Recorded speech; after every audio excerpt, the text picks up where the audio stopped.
Wow, আজকে খাবারগুলো অনেক সুন্দর।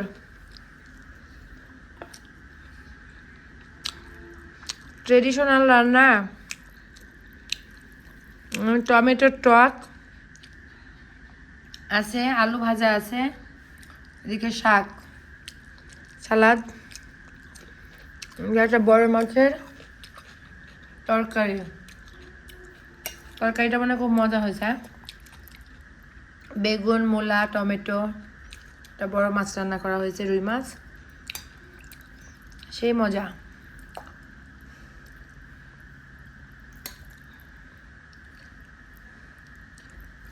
ইফতার করার পরে তো ভাত খেতে পারি না, আজকে একটু ভাত খাবো, একটু কম আইটেম খাবো ইফতারের, তাহলে একটু ভাত খাওয়া যাবে।